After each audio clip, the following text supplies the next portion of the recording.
یہ سورج گرہن کے تعلق سے آج میں آپ کو گوش گزار کرنا چاہوں گا کہ اسلام میں سورج گرہن کی حقیقت کیا ہے اور اس کو کہاں تک جو ہے ہم احتیاط کریں اس میں اور کیا کیا ہمیں کرنا چاہیے، اسلام میں اس کا کیا تصور ہے اور آج کی سائنس میں اس کا کیا تصور ہے۔ جیسے کہ سننے میں آ رہا 21 جون کو سورج گرہن ہونے والا ہے۔ اس میں بتایا جا رہا ہے جیسے طرح طرح کی افواہیں بھی آ رہی ہیں، جوتشوں کی طرف سے بھی بہت سی باتیں آ رہی ہیں کہ ایک مہینے میں 3 گرہن ہو رہے ہیں، یعنی جو ہے جون سے لے کے مئی تک، تو ایک مہینے میں 3 گرہن ہیں۔ یہ 100 سالوں میں یہ پہلی بار ہو رہا ہے اس طرح سے، تو اس طرح سے ہو رہا ہے پہلی بار۔ اس میں آبدہ آنے کا، زلزلے آنے کا، یدھ ہونے کا یہ خطرات ہیں اس طرح کے، ایسا ہو سکتا ہے، اور جو ہے طرح طرح کے طوفان آ سکتے ہیں اور طرح طرح کی مہاماریاں آ سکتی ہیں، اس طرح کے جوتشوں کا کہنا ہے۔ لیکن آئیے اسلام میں اس کا کیا تصور ہے اور اسلام اس میں کیا بتاتا ہے، اس تعلق سے میں آپ کو کچھ گوش گزار کرنا چاہوں گا اور اس میں ہمیں کیا احتیاط کرنا چاہیے۔ تو معزز سامعین کرام، سورج جو ہے جیسے کہ امام بخاری نے ایک حدیث کو نقل کیا ہے، آیات من آیات اللہ، یہ سب اللہ کی نشانیوں میں سے ایک نشانی ہے۔ سورج ہو، چاند ہو، ستارے ہوں، کہکشاں ہو، آسمان کا اونچائی ہو، زمین کی پستی، یہ سب اللہ کی نشانیوں میں سے ایک نشانی ہے، یہ اللہ کی نشانی ہے۔ تو سورج گرہن اصل میں کیا ہے؟ اللہ نے سورج کو ایک روشنی بخشی جو پوری دنیا کی تاریکی کو چھانٹ کر رکھ دیتا ہے اور پوری دنیا کو جو ہے روشن کر دیتا ہے۔ اس کے اندر پھر اللہ نے حرارت رکھی اور دنیا والوں کو بتایا دیکھو یہ میری نشانیوں میں سے ایک نشانی ہے کہ میں نے اس کو روشنی دی اور یہ تاریکی کو چھانٹ کر رکھ دیتا ہے، پھر اس کے اندر میں نے حرارت پیدا کی، یہ میرے ایک حکم سے ہو گیا۔ ایسے ہی اللہ نے کہکشاں بنائی، چاند و ستارے بنائے، اللہ نے ان کو بھی روشنی بخشی اور پھر ان کے ایک راستے بنا دیے اللہ نے، جیسے کہ قرآن شریف میں اس کا سورہ یاسین شریف میں مکمل ذکر ہے، وَالشَّمْسُ تَجْرِي لِمُسْتَقَرٍّ لَهَا، یہ سب اپنے اپنے حالوں میں اپنے اپنے راستوں پر روا دوا ہیں، گامزن ہیں، چل رہے ہیں۔ کتنا بڑا اللہ نے سورج کو بنایا، کتنا بڑا اللہ نے چاند کو بنایا کہ پوری دنیا کو یہ روشن کر دیتا ہے، سورج پوری دنیا کو روشنی دیتا ہے، پھر ایک طرح کی اس میں ایک حرارت ہے، مگر اللہ کو پھر اپنی قدرت کی پاور یہ بھی دکھانا ہے اگر میں چاہوں تو پھر گرہن کے نام پہ ان کی روشنی کو ان سے میں چھین بھی سکتا ہوں۔ گرہن ہوتا ہے تو آپ دیکھتے ہیں سورج کی روشنی دھندلی پڑ جاتی ہے، وہ روشنی نہیں ہوتی، وہ دھندلی پڑ جاتی ہے۔ تو اللہ یہ دکھانا چاہتا ہے کہ میری پاور یہ ہے، میری قدرت یہ ہے کہ میں چاہوں اس طاقتور سورج کو بھی اس کی روشنی کو میں چھین سکتا ہوں، اور جب چاہوں جب چھین سکتا ہوں، جتنے ٹائم کے لیے چاہوں اتنے ٹائم کے لیے چھین سکتا ہوں۔ تو اس میں جیسے کہ احادیثوں میں آیا ہے کہ جب سورج گرہن ہو تو ہمیں کیا کرنا چاہیے اسلامی نقطہ نظر کے اعتبار سے، تو اس کے اندر بتایا گیا فَقُومُوا فَصَلُّوا، نماز پڑھو، رب کی بارگاہ میں کھڑے ہو جاؤ، یعنی توبہ و استغفار کرنا چاہیے اور نماز پڑھنا چاہیے، گڑ گڑا کر دعا کرنا چاہیے، اس لیے کہ رب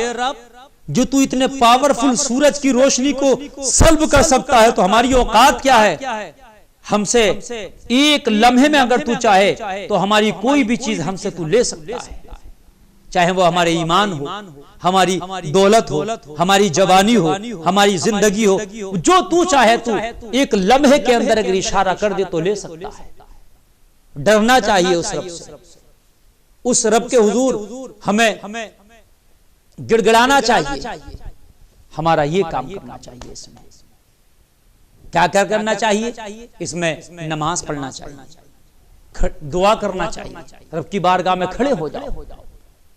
صدقہ کرنا چاہیے، تکبیر کہنا چاہیے،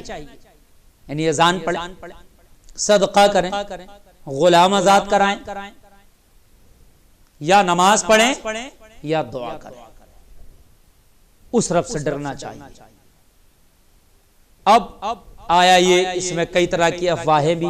اڑتی ہیں کہ سورج گرہن میں باہر نہیں نکلنا چاہیے، حاملہ عورت کو نہیں نکلنا چاہیے، بچہ نابینا پیدا ہوگا،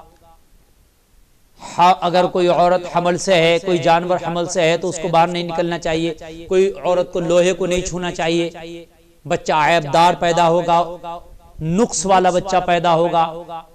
یہ طرح طرح کی افواہیں جو ہے آتی ہیں سامنے، تو اس میں اسلام کیا کہتا ہے؟ تو دیکھیے شریعت میں اس طرح کی کوئی بھی اشارہ نہیں دیا گیا ہے، اور کہیں بھی شریعت میں اس طرح سے نہیں بتایا گیا ہے کہ حاملہ عورت، بچے والی عورت جس کے پیٹ میں بچہ وہ باہر نہ نکلے یا لوہے کو نہ چھوئے، اس طرح کا اسلام میں کوئی تصور نہیں ہے۔ اب عام طور سے یہ ہمارے معاشرے میں کچھ عورتوں کے مسائل ہوتے ہیں جو وہ اپنے مسائل جیسے مسلط کرتی ہیں، ان کے اب خود ساختہ مسائل ہوتے ہیں کہ کچھ چیزوں کی اجازت شریعت تو نہیں دیتی ہے لیکن ان کے اپنے کچھ مسائل ہوتے ہیں، تو اس میں یہاں پر ایک راستہ یہ نکال لینا چاہیے، اگر یہ خود ساختہ جو مسائل ہیں ہمارے معاشرے کے خود ساختہ، جیسے عورتیں کہہ رہی ہیں حاملہ عورت کو باہر نہیں نکلنا چاہیے اور لوہے کو نہیں چھونا چاہیے، تو اگر ان کے یہ خود ساختہ جو مسائل ہیں اگر ان پر عمل کرنے سے یہ شریعت سے نہیں ٹکرا رہے ہیں، اور اگر ہمارا شرعی طور پر کوئی نقصان نہیں ہے تو ان پر عمل بھی کر سکتے ہیں،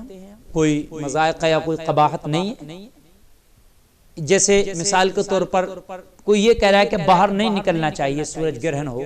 اگر باہر نکلیں گے تو بچہ اندھا پیدا ہوگا، نابینا پیدا ہوگا، تو باہر نہ نکلنے میں شرعی اعتبار پر کوئی قباحت نہیں ہے، یہ فعل ہمارا شریعت سے نہیں ٹکرا رہا ہے، ہم باہر نکلیں تب کوئی ثواب یا عذاب نہیں، گھر میں بیٹھ رہے ہیں تب کوئی ثواب یا عذاب نہیں۔ اب ہمارے معاشرے کے کچھ بزرگ لوگ یہ کرے باہر نہیں نکلنا چاہیے، تو نہیں نکلنا ہمارا یہ شریعت سے نہیں ٹکرا رہا ہے، تو اگر ایسے میں اگر اس بات پر ہم عمل بھی کر لیتے ہیں تو کوئی قباحت نہیں ہے، اس میں آپ بیٹھے رہیں۔ ایک طرح سے کہیں یہ ذہن سازی ہوگی، مثال کے طور پر اگر بچہ کوئی نقص والا پیدا ہونا ہوتا تو اس کے الگ اسباب ہوتے ہیں، وہ کوئی اور وجوہات ہوتی ہیں، بھئی بچہ نابینا بھی پیدا ہو سکتا ہے، بچہ وکلانگ بھی پیدا ہو سکتا ہے، ہاتھ یا پیر سے کوئی معذور بھی ہو سکتا ہے، اس طرح کے بچے پیدا ہوتے ہیں تو ان کی الگ کوئی نہ کوئی وجوہات رہتی ہیں، اگر اللہ کو دنیا میں اسی طریقے سے بھیجنا تو ان کی کچھ نہ کچھ وجوہات رہتی ہیں اور اس طرح سے ہوتے۔ لیکن اگر کوئی سورج گرہن میں باہر نہ نکلے تو شرعی اعتبار سے تو کوئی قباحت نہیں ہے، بیٹھی رہے، لیکن اگر باہر نکل گئی، وہ جیسے زبردستی کرتے نہیں صاحب ان کی بات کو جھٹلانا ہے اور باہر نکلو، نکل گئی، اب اس کے بچے کو نابینا پیدا ہونا ہی تھا، اندھا پیدا ہونا ہی تھا، اب پیدا ہو گیا وہ نابینا یا اندھا، تو اب لوگ کہیں گے دیکھ تو نے بات نہیں مانی، تم شریعت پر ہی ڈٹے رہے اور یہ دیکھو نابینا پیدا ہو گیا، جبکہ اس وجہ سے نہیں ہوا، اگرچہ کسی اور وجہ سے ہو گیا، لیکن اب اس کے ایمان کو کمزور کرنے کی کوشش کی جائے گی، کہیں نہ کہیں اس کی ایمان کی جو پختگی تھی اس میں تذبذب پیدا ہوگا، ہاں یار کہیں اس وجہ سے تو نہیں ہو گیا میرا بچہ نابینا پیدا، ایک ایمان میں کمزوری پیدا ہوگا کہ کہیں یہ وجہ تو نہیں رہی، کیونکہ لوگ کہیں گے نہ نکلتا تو اچھا تھا، پھر کہیں ذہن میں اس کے یہ نہ آ جائے شاید میں نہ نکلتا تو اچھا تھا، نکلنے کی وجہ سے ہو گیا تو وہ غلط ہوگا۔ اس لیے اگر اس پر آپ احتیاط کرنا چاہیں تو کر سکتے ہیں، اس کی وجہ یہ ہے کہ شریعت سے تمہارا احتیاط کرنا نہ ٹکرا رہا ہو تو آپ بالکل احتیاط کریں، اور اگر ہاں کوئی کام آپ کا شریعت سے ٹکرا رہا ہو تو پھر اس میں آپ اس احتیاط کو نہیں مانیں گے جو آپ کا شریعت سے ٹکرا رہا ہے۔ امید ہے کہ آپ اس میرے مسئلے کو مکمل طریقے سے سمجھ گئے ہوں گے۔ اللہ تعالی ہمیں توبہ کرنے کی اور اپنے گناہوں کی معافی مانگنے کی توفیق عطا فرمائے۔